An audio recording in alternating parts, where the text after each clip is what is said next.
हमारी आज की कहानी है गणेश जी और कंजूस औरत। श्री चंद नाम का एक व्यक्ति भगवान गणेश का बहुत बड़ा भगत था। वह बुधवार के दिन भगवान गणेश के व्रत रखता था। एक बार जब वह सो रहा था तो भगवान गणेश उसके सपने में आए और कहने लगे, श्री चंद, तुम मेरे भगत हो और बुधवार के व्रत और पूजा सच्चे हृदय से करते हो। मैं चाहता हूँ कि तुम आने वाले बुधवार को एक बालक को घर में भोजन के लिए आमंत्रित करके उसे प्रेम पूर्वक भोजन कराओ, जिससे तुम्हारे घर में सुख, समृद्धि और धन धान्य का वास होगा। श्री चंद ने यह बात अपनी पत्नी निर्मला से कही। श्री चंद की पत्नी निर्मला स्वभाव से बहुत ही कंजूस थी। वह कभी भी दान पुण्य नहीं करती थी। वह अपने पति से कहने लगी कि तुम भी क्या सपनों की बातों पर विश्वास करते हो?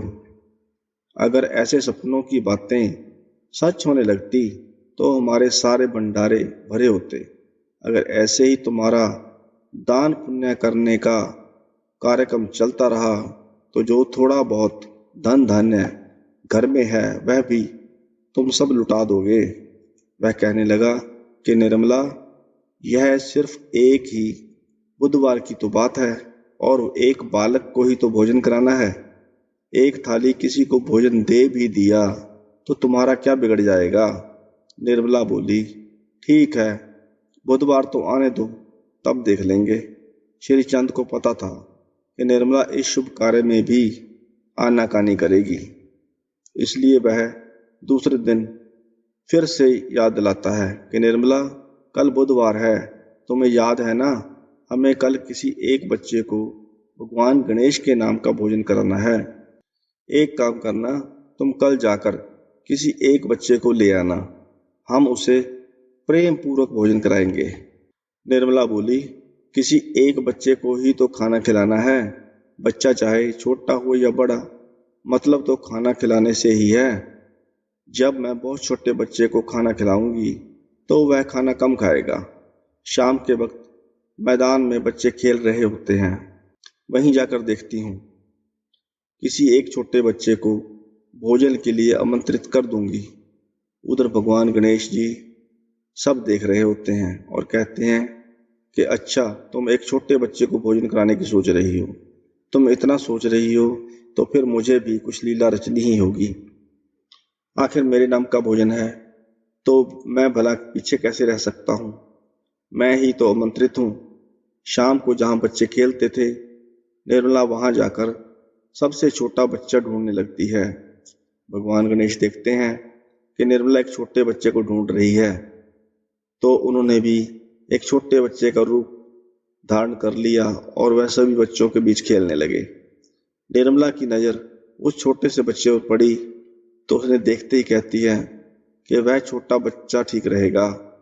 वह उस छोटे बच्चे से कहती है, बेटा, क्या तुम कल मेरे घर खाना खाने आ सकते हो? मैं तुम्हें भोजन के लिए आमंत्रित करती हूँ। यहीं पास में मेरा घर है, तुम अपने घर से पूछकर आ जाना। छोटा बच्चा बोला, ठीक है अम्मा जी। निर्मला बोली, चलो अच्छा है जो मुझे छोटा बच्चा मिल गया। वह थोड़ा सा ही भोजन खाएगा और मेरा काम आसान हो जाएगा।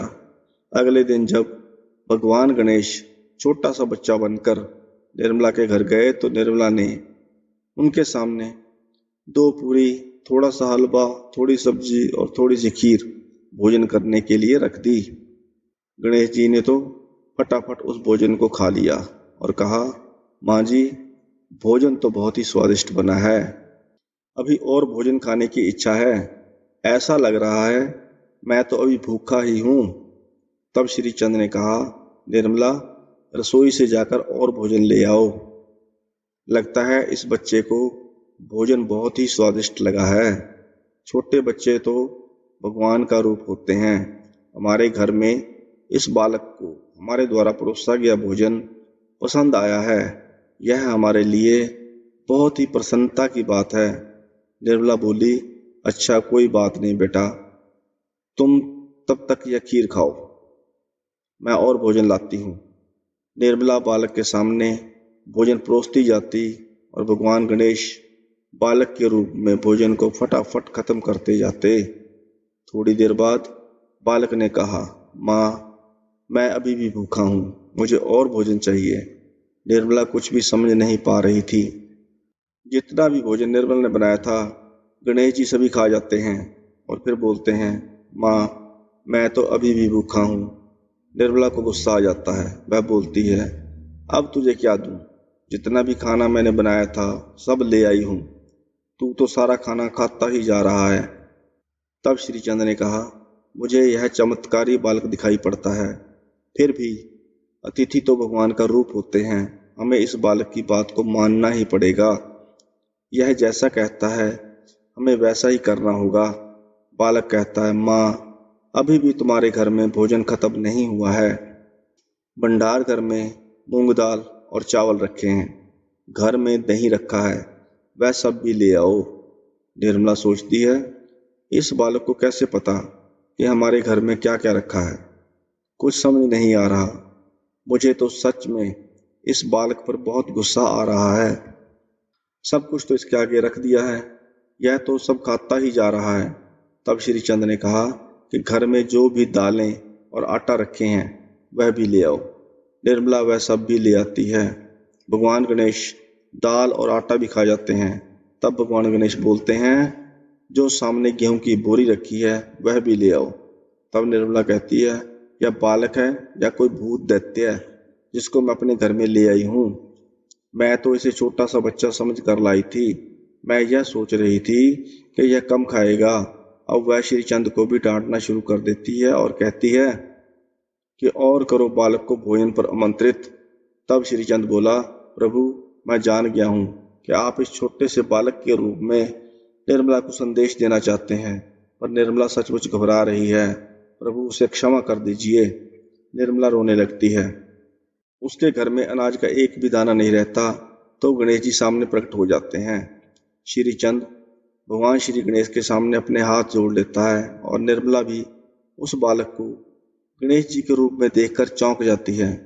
गणेश जी कहते हैं, माँ, भोजन खिलाने में कैसी कंजूसी!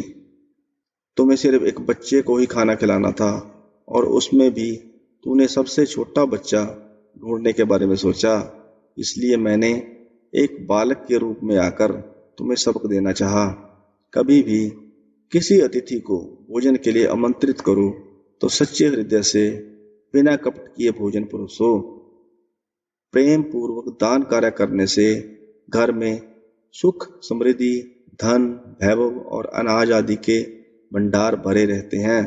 तब निर्मला बोली, प्रभु, मुझे क्षमा कर दीजिए। अब मैं कभी भी कंजूसी नहीं करूंगी। सदैव इच्छा अनुसार दान पुण्य करती रहूंगी और अतिथि को भोजन कराने में भी कभी कंजूसी नहीं करूंगी।